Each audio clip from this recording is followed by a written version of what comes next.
જય માતાજી. પિતૃ તર્પણનો મતલબ એવો થાય છે કે તમે જેના દ્વારા આ પૃથ્વીલોક ઉપર અવતરણ પામ્યા છે એ આત્માને મોક્ષ માટે કારણભૂત થવું, એટલે કે એક માધ્યમ ઊભું કરવું. પિતૃઓનો મતલબ માત્ર આપણા પિતૃઓ જ નથી, પણ તમારી સાથે સંકળાયેલા અને આજુબાજુ રહેલા જે પણ પ્રાણીઓનીમાં આત્મા છે એના મોક્ષ માટેની પ્રાર્થના કરવી, અને એ સિસ્ટમેટિક પ્રાર્થના કરવી. જેમ કે ચાઇનામાં આપણો જ્યારે ભાદ્ર માસ આવે છે ત્યારે એ ઓગસ્ટ મહિનાની અંદર એ લોકો એમના જે પણ સ્વજનો ધામમાં ગયા છે એની કબર ઉપર જઈને ત્યાં અલગ અલગ વસ્તુઓ એને અર્પણ કરે છે. મીઠાઈ, ફ્રૂટ, ફૂલ એવું બધું અર્પણ કરે છે. આ જ વસ્તુ આફ્રિકામાં છે કે જ્યારે એ લોકોના કોઈ પણ હોય સ્વજનો એને એ લોકો અલગ અલગ વસ્તુઓ અર્પણ કરતા હોય છે જે લોકો ખાતા હોય છે. તો આ વિશ્વની અંદર જે જૂનામાં જૂની સંસ્કૃતિ છે એ લોકોએ પિતૃઓને સ્વીકાર્યા છે, અને પિતૃઓનો મતલબ પણ એવો થાય છે કે એસ્ટ્રલ વર્લ્ડમાં રહેલા એ આત્મા જે તમને દરેક કાર્ય કરવામાં સહાયક થાય છે. આની કોઈ શરૂઆતનો કોઈ ઉલ્લેખ નથી, પરંતુ રાજા રામથી પિતૃતર્પણના કાર્ય થઈ રહ્યા છે એવું દરેક કથામાં આપણને સાંભળવા મળે છે. ગુજરાતની અંદર 3 જગ્યા એવી છે જે મોક્ષ માટેની એક જગ્યા આપણને સૂચવવામાં આવી છે. એક છે પ્રભાસ પાટણ સોમનાથ પાસે, જ્યાં પ્રાચી કહેવાય છે.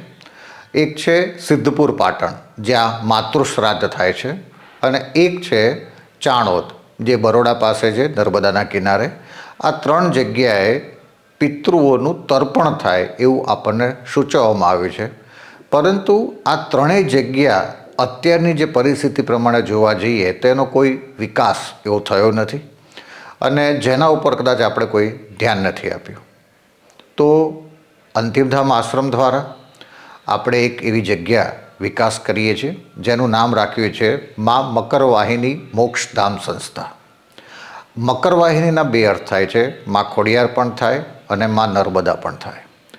તો ચાણોદમાં મલ્હાર ઘાટ ઉપર આપણે એક જગ્યા અંતિમધામ આશ્રમ દ્વારા ખરીદી લેવાઈ ગઈ છે, અને એ જગ્યા ઉપર આપણે રાષ્ટ્રને અર્પણ થાય તેવું ભવન બનાવી રહ્યા છે, જેમાં કોઈ પણ જાતિના હિન્દુ ધર્મના વ્યક્તિ પોતાના પિતૃઓનું જો તર્પણ કરવા માગતા હોય, અસ્થિ વિસર્જન કરવા માગતા હોય તો ત્યાં જઈ શકશે.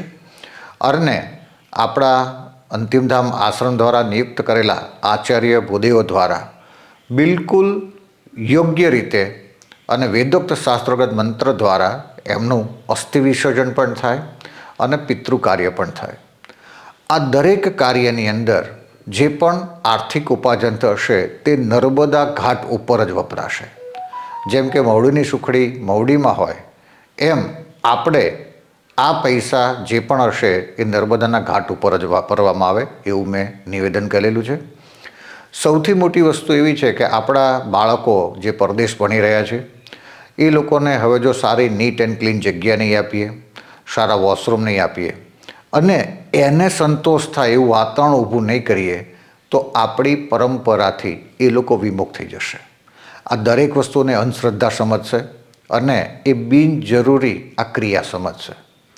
તો એક સારું વાતાવરણ ઊભું થાય, એમને જે વર્તમાન પરિસ્થિતિ પ્રમાણે જે જોઈએ છે એવા સારા એસીવાળા રૂમ આપીએ, અને જેમાં એ દરેક શ્રાદ્ધ ક્રિયા કરી શકે.